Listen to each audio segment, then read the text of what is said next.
Buenas aspirantes. Vamos a ver esta nueva ley, la Ley 6/2020, que trata sobre, desarrolla lo que son los servicios electrónicos de confianza. Vamos a ver qué es todo esto de servicios electrónicos de confianza y qué es lo que nos piden en la ley y qué es importante, ¿no? Bueno, lo más importante, y cuando decimos lo más importante es lo más importante, lo más importante es tener en cuenta que esta ley, la 6/2020, que está aquí, en verde, esta ley viene a desarrollar un reglamento europeo. Y los reglamentos europeos, como os recordaréis cuando estudiamos la Unión Europea, el derecho de la Unión Europea, son de obligado cumplimiento. Podríamos decir que forman parte del derecho interno del Estado. Un reglamento no es algo que una recomendación de la Unión Europea. Podemos decir que un reglamento es ley, es ley. Ley dentro de la Unión Europea y dentro de todos los Estados miembros, incluido España, por supuesto. Entonces, esta ley viene a desarrollar o a matizar alguna cosa, bueno, a complementar. La palabra es complementar.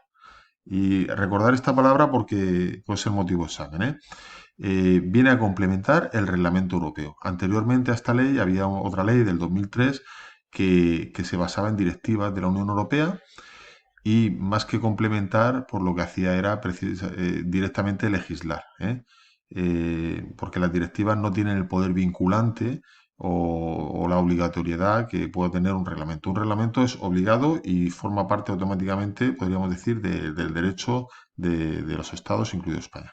Por lo tanto, la ley viene a complementar. Vamos a ver que hay muchas cosas que no explica la ley. ¿Por qué no las explica? Pues no las explica porque se supone que simplemente complementa el reglamento y uno si quiere entender o quiere ver el detalle, al detalle, pues que es un certificado electrónico, por ejemplo, tendrá que mirar lo que pone el reglamento.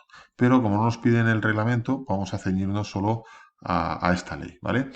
Esta ley, evidentemente, luego habrá reales decretos, órdenes ministeriales, una serie de reglamentación posterior a la ley para ampliar lo que es la aplicación tanto de la ley como del reglamento europeo. Por lo tanto, qué regula la ley? La ley regula determinados aspectos de los servicios electrónicos de confianza. ¿Por qué decimos determinados? Porque el resto está en el propio reglamento de la Unión Europea, que no nos lo piden, nos piden solo esto, pues ya está.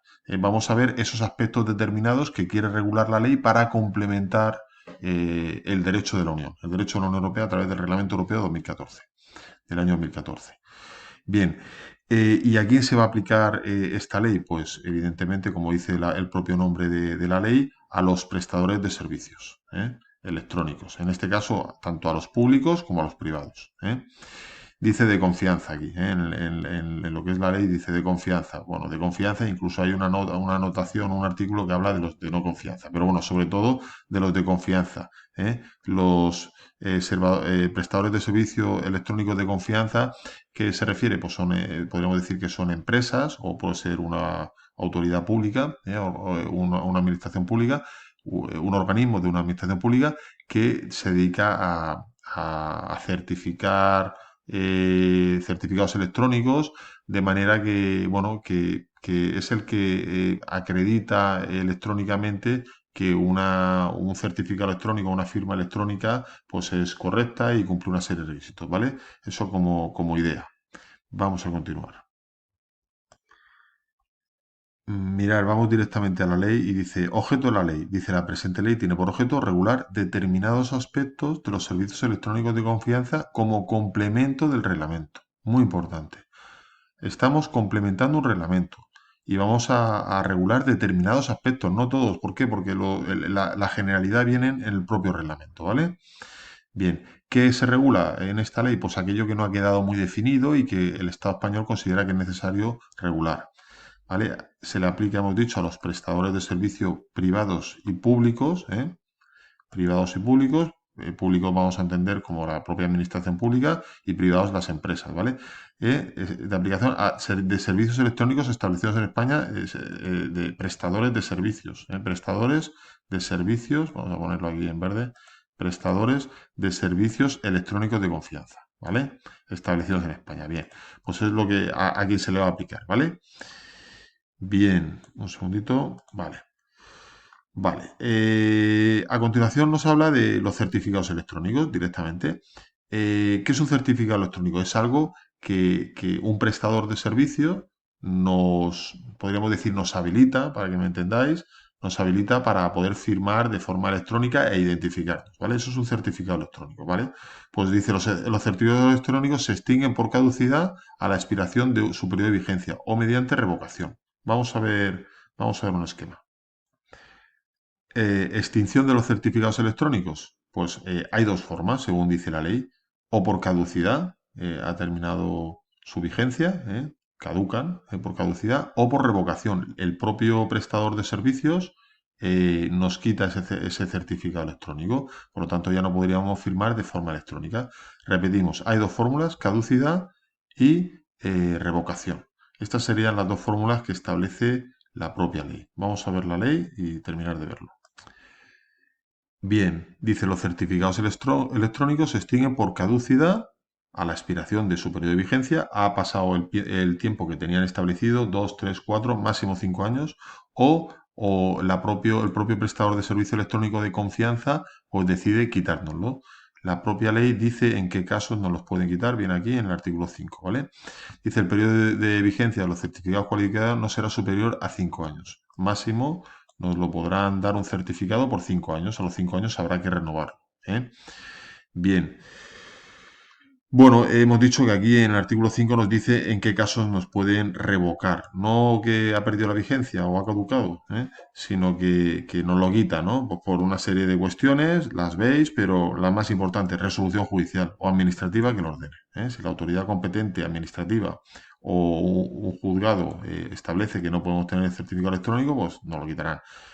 ¿Cuándo va a pasar esto sobre todo? Pues cuando nos modifiquen judicialmente la capacidad jurídica que tengamos de realizar ciertos actos, ¿no? Un juzgado considera que, bueno, que nos tiene que establecer algún tipo de curatela y tal, porque tenemos una incapacidad, pues nos va a modificar judicialmente nuestra capacidad jurídica y nos va a decir, va a prohibir que tengamos un certificado electrónico al que firmar nosotros solos, tendrá que firmar alguien con nosotros, ¿vale? Nos pone algunas más y al final pues da aquí un cajón desastre que se podría decir que cualquier cosa, ¿no? Dice cualquier otra causa lícita prevista en las declaraciones de prácticas de servicio de confianza. O sea, si la empresa la empresa de prestadora de los servicios de confianza de certificado establece que tal práctica pues, puede ser motivo de revocación, pues así será, ¿vale? Vamos a continuar. Bien, la ley en el artículo 6 nos habla de la identidad de los titulares de los certificados cualificados. Y nos dice, bueno, nos dice cómo se consignará esa identidad. O sea, en un certificado cualificado, que lo tenemos que tener, un certificado electrónico, cómo se va a reflejar o consignar la identidad, ¿no? La identidad de la persona que está detrás de ese certificado, ¿no? Entonces dice la ley que los certificados de firma electrónica y de autentificación de sitios web expedidos a personas físicas será a través del nombre, apellido, número de DNI, NIE o NIF o cualquier otro documento en un momento dado si es que no tiene ninguno de estos. ¿Esto qué quiere decir? O sea, que cuando uno firma un documento de forma electrónica, para que os hagáis una idea, debe de poner el nombre y apellido y el número de DNI de la persona que firma, ¿eh? O el número de NIE o NIF. Puede ser el caso que no venga ninguno de estos datos, por ejemplo, cuando firma, pues no sé, por ejemplo, un policía, ¿no? Un documento electrónico que va para, no, lo hace como policía, ¿no? Pues va a venir con un seudónimo, podríamos decir, que puede ser pues un alias, ¿no? Puede ser el número de TIP, por ejemplo, el número de TIP profesional. ¿eh? Pero lo normal es que todo el mundo, pues en su firma electrónica o en todo lo que firme a través de esos certificados de firma electrónica, va a aparecer su nombre y apellido y número de DNI, ¿vale? Esto por un lado. Luego habla la ley de certificados de firma electrónica o de autentificación de sitios web. ¿Qué es un certificado de autentificación de un sitio web? Pues esto sería una declaración, es una declaración que permite autentificar un sitio web y vincular la web con la persona física o jurídica en el caso de que sea una empresa, a quien se pide el certificado. O sea, nosotros vemos una web que tiene ese certificado y podemos comprobar o autentificar que realmente hay una persona física concreta detrás de esa web o detrás persona física o una empresa, ¿no? Por lo tanto, lo más importante, saber, tener en cuenta que existen estos dos dos tipos de casuísticas. Cuando hablamos de certificación de firma electrónica de personas físicas, podríamos decir, o cuando hablamos de certificado de sello electrónico, que es parecido a la firma electrónica, es distinto, pero es parecido, expedido a personas jurídicas, a empresas, ¿vale? En uno, lo que va a costar en ese certificado que vamos a poder ver nosotros cuando está hecha esa firma digital, va a ser el nombre, apellido, el número de DNI, y cuando es un documento de una empresa va a ser la denominación o razón social y el NIF. ¿eh? También se permite otro código identificativo que identifique de forma inequívoca. Bien, pero bueno, principalmente la denominación o razón social y el NIF. ¿Vale? Perdón, el CIF, sería el CIF, me imagino. Bueno, sí, el CIF. Bien. Por otro lado, nos dice la ley que quien solicite una certificación cualificada para poder hacer todas estas certificaciones electrónicas, tiene que identificarse con su DNI, NIE, NIF, ante el encargado de verificarla. ¿eh? O sea, no se puede expedir un certificado cualificado si no ha ido la persona directamente a una autoridad competente, a un prestador de servicios de firmar de certificación y se ha acreditado documentalmente su identidad y tal. En el caso de que sea como colegiado, por ejemplo, un abogado para el ejercicio de su profesión o un arquitecto, tendrá que aportar la documentación acreditativa de la colegiación, bueno, sí, de la profesión, podríamos decir, o en el caso de cargos públicos, pues el documento que acredite que tiene un cargo, ¿no? Un cargo de responsabilidad en la administración pública. Bien, vamos a continuar. Bueno, y ya en la última parte de lo que es el tema que estamos estudiando, lo que es la ley, nos habla del DNI electrónico y nos dice que el DNI electrónico, o a través del certificado electrónico que tiene, acredita la identidad. Evidentemente se refiere a la acreditación de la identidad de forma electrónica, que acredita la identidad de forma física, todos lo tenemos claro, ¿no? Cuando hacemos esa identificación, metiendo el DNI en un tarjetero, y pues a través de ahí podemos hacer lo que es la identificación electrónica y lo que es la firma electrónica, ¿no? Todo esto tiene que ver mucho con el derecho de procedimiento administrativo, ¿no? Que hemos estudiado y hablaba también de toda la firma electrónica, alguna cosa. Bien. Por otro lado, dice la ley que se debe de reconocer su validez para identificarse y la firma electrónica por parte de todo tipo de entidades. O sea, el DNI electrónico, podríamos decir que es el documento por excelencia o es la acreditación por excelencia, la que nos da el Estado español.